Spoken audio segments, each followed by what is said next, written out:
העתיד כבר ממש כאן. רפואה רגנרטיבית תאריך את החיים, אין לי ספק. זה החזון המופרע שלנו.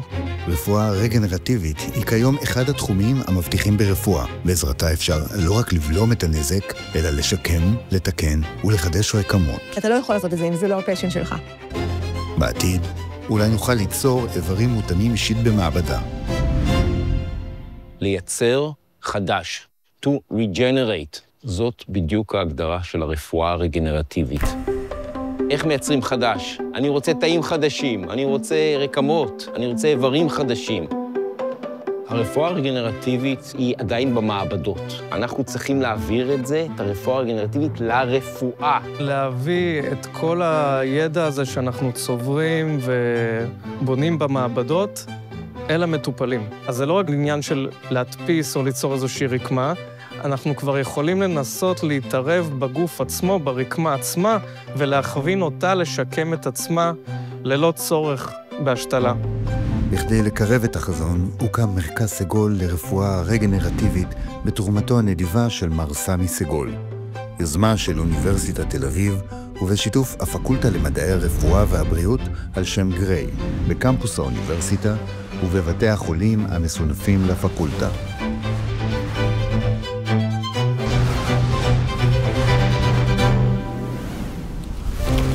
כשסמי סגול אמר רפואה רגנרטיבית, הוא אמר, 1, תאגדו כוחות, תצעידו את זה קדימה, ו2, הוא אמר, תחנכו את הדורות הבאים. בנינו קהילה מאוד רחבה של 50 חוקרים, שכולם מהתחום הזה, כולם מכל מיני דיסציפלינות שונות, גם מהאוניברסיטה, גם מבתי החולים. זה נותן לך גב קהילתי להרחיב את היכולות האינדיבידואליות שיש לכל אחד מאיתנו, להגיע לדברים באמת משמעותיים וגדולים בתחום הזה. הייחוד של מרכז סגול לרפואה רגנרטיבית הוא בחיבור הדיסציפלינות. בזכות התמיכה הרבה, המאפשרת שימוש בטכנולוגיות ובציוד מחקר מתקדם. החוקרים מפתחים פלטפורמות ייחודיות ופורצות דרך. בזכות מרכז סגול הוקמה המעבדה שאני מנהל, שזה המעבדה לרגנרציה קרדיו-וסקולרית. אנחנו מתמקדים בעיקר בכלי דם, בלהבין איך כלי דם משפיעים על הרקמות במצבים של מחלה וריפוי. המיקרוסקופ הקונפוקלי דרגונפליי של מרכז סגול מכוון ומוביל ליום שבו נמצא פתרונות אפליקטיביים ליצירת איברים ורקמות. וכך בשיתוף פעולה קליני לצד מחקרי, נוצרת פלטפורמה שבה רעיונות מדעיים הופכים לצעדים משמעותיים בדרך לפיתוח תרופות וטיפולים יישומיים. בראש תוכנית הדגל שלנו נמצא מסלול MD-PhD, הכשרה של חוקרים רופאים עם ניסיון קליני וראייה מחקרית חדשנית שמקדמת את המדע לכיוון המטופל. סינרגיה אדירה בין תיאוריה לפרקטיקה.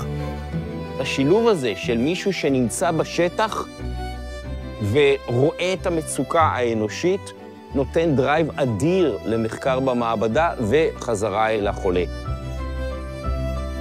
יש לנו תפקיד מאוד מאוד ייחודי.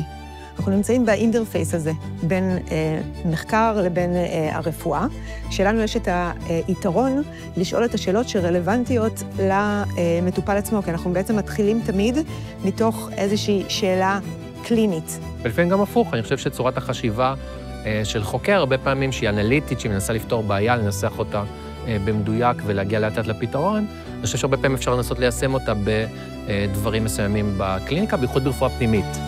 עד היום העניק מרכז סגול 12 מענקי מחקר תחרותיים שמאפשרים פריצות דרך.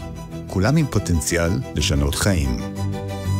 בשנה הקרובה נשיק 2 קורסים חדשים לסטודנטים לרפואה, כחלק מתוכנית הלימודים המשלבת יזמות וחדשנות, במטרה להרחיב את סביבת הלימוד ולחבר אותה בין מחקר, קליניקה ויישום.